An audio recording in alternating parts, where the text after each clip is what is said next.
શું કેન્દ્ર સરકાર ધર્મેન્દ્ર પ્રધાનને મંત્રી પદ પરથી હટાવવા નહોતી માંગતી?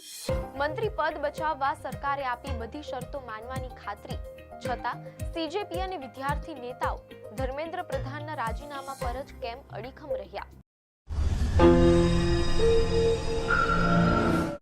નમસ્કાર દર્શક મિત્રો, ધ લોકસત્તા શોમાં આપનું સ્વાગત છે. કેન્દ્રીય શિક્ષણ મંત્રી ધર્મેન્દ્ર પ્રધાનના રાજીનામા અને વિદ્યાર્થી આંદોલનને લઈને દેશના રાજકારણમાંથી આ સમયના સૌથી મોટા અને ચોંકાવનારા સમાચાર સામે આવ્યા છે. 25 જુલાઈના રોજ ભારતીય જનતા પાર્ટી એટલે કે બીજેપીના સાંસદ ધર્મેન્દ્ર પ્રધાને કેન્દ્રીય શિક્ષણ મંત્રીના પદ પરથી રાજીનામું આપ્યું હતું. પરંતુ હવે મીડિયાના અહેવાલોમાંથી એવી પણ માહિતી મળી રહી છે કે કેટલાક રિપોર્ટ અનુસાર એવો અંદાજ લગાવવામાં આવી રહ્યો છે કે આ રાજીનામા પહેલા પડદા પાછળ એક બહુ મોટું રાજકીય ઘટનાક્રમ ચાલી રહ્યું હતું. કેન્દ્ર સરકાર ધર્મેન્દ્ર પ્રધાનનું મંત્રાલય બદલવાની તૈયારીમાં હતી, પરંતુ કોકરોચ જનતા પાર્ટી એટલે કે સીજેપીના સખત જવાબ અને આક્રોશને કારણે સરકારને પોતાનો ઈરાદો બદલવો પડ્યો અને આખરે ધર્મેન્દ્ર પ્રધાનને મંત્રી પદ છોડવું પડ્યું.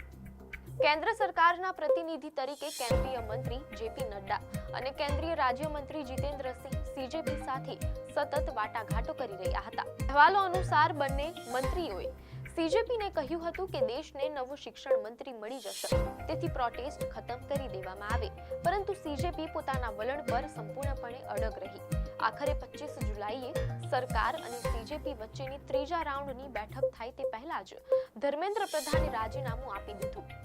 મીડિયા અહેવાલોમાંથી પ્રાપ્ત માહિતી મુજબ 25 જુલાઈના રોજ ભારતીય જનતા પાર્ટી એટલે કે બીજેપીના સાંસદ ધર્મેન્દ્ર પ્રધાને કેન્દ્રીય શિક્ષણ મંત્રીના પદ પરથી રાજીનામું આપ્યું હતું.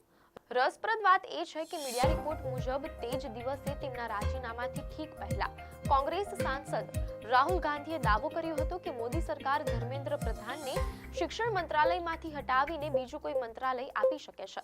હવે સામે આવેલા અહેવાલો અનુસાર સરકાર દ્વારા કોકરોચ જનતા પાર્ટી એટલે કે સીજેપીને પણ ધર્મેન્દ્ર પ્રધાનનો પોર્ટફોલિયો બદલવાનો પ્રસ્તાવ આપવામાં આવ્યો હતો, જેને સીજેપીએ ફગાવી દીધો હતો. સરકારને એવી આશા હતી કે સીજેપી અને સ્ટુડન્ટ્સ લીડર્સ આ વાતથી રાજી થઈ જશે કે ધર્મેન્દ્ર પ્રધાન પાસેથી શિક્ષણ મંત્રાલય પાછું ખેંચી લેવામાં આવે.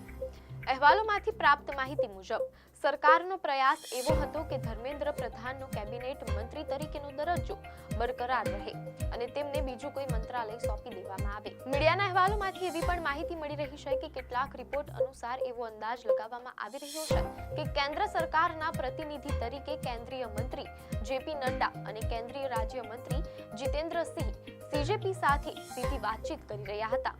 વાટાઘાટો દરમિયાન બંને મંત્રીઓનો તર્ક એવો હતો કે કોઈ પણ મંત્રીને પદ પરથી હટાવવા કે તેમનો વિભાગ બદલવો એ સંપૂર્ણપણે વડાપ્રધાનનો વિશિષ્ટ અધિકાર છે. બંને મંત્રીઓએ સીજેપીને સ્પષ્ટ શબ્દોમાં કહ્યું હતું કે દેશને નવું શિક્ષણ મંત્રી મળી જશે, તેથી વિરોધ પ્રદર્શન એટલે કે પ્રોટેસ્ટ ખતમ કરી દેવામાં આવે. સરકાર તરફથી અન્ય તમામ શરતો માનવાની વાત પણ કહેવામાં આવી હતી અને સરકારે સીજેપી સામે પોતાનો આ પ્રસ્તાવ મૂક્યો હતો. પરંતુ મીડિયા અહેવાલો દર્શાવે છે કે સીજેપી ધર્મેન્દ્ર પ્રધાનના રાજીનામાની માંગણી પર સંપૂર્ણપણે અડગ રહી. તેમને સરકારના આ પ્રસ્તાવથી ઓછું કશું જ મંજૂર ન હતું. ધર્મેન્દ્ર પ્રધાનને કેબિનેટ મંત્રી બનાવી રાખવા અને માત્ર નવા શિક્ષણ મંત્રી લાવવાની વાત પર સીજેપી કતઈ રાજી થઈ નહોતી.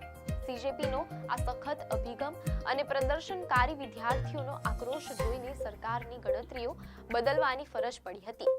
સીજેપીએ મંત્રાલય ફેરબદલની ફોર્મ્યુલાને સ્પષ્ટપણે નકારી કાઢી હતી અને પ્રધાનના રાજીનામાથી ઓછી કોઈ પણ શરત સ્વીકારવાનો ઇનકાર કરી દીધો હતો, તેમ અહેવાલોમાંથી જાણવા મળેલ છે. અહેવાલો મુજબ સીજેપીના આ સખત વલણ અને જનતાના ભારે દબાણને ધ્યાનમાં રાખીને આખરે કેન્દ્ર સરકારે તેમની માંગણીઓનો સ્વીકાર કરવો પડ્યો. જ્યારે સરકાર પોતાની જિંદગી ટૂંકાવનારા નીટના વિદ્યાર્થીઓના પરિવારોને વળતર આપવા અને પ્રદર્શનકારીઓ પર કોઈ કાનૂની કાર્યવાહી ન કરવા માટે તો અગાઉથી જ તૈયાર થઈ ગઈ હતી.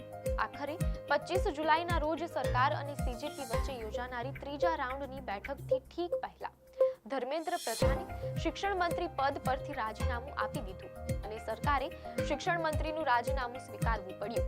તો દર્શક મિત્રો, અહેવાલોમાંથી સામે આવેલી માહિતી મુજબ ધર્મેન્દ્ર પ્રધાનના રાજીનામા પાછળ આ સમગ્ર ઘટનાક્રમ રહેલો હતો. સરકારે ધર્મેન્દ્ર પ્રધાનને કેબિનેટ મંત્રી રાખીને માત્ર તેમનો વિભાગ બદલવાનો પ્રસ્તાવ મૂક્યો હતો, પરંતુ સીજેપીએ આ પ્રસ્તાવ ફગાવી દીધો.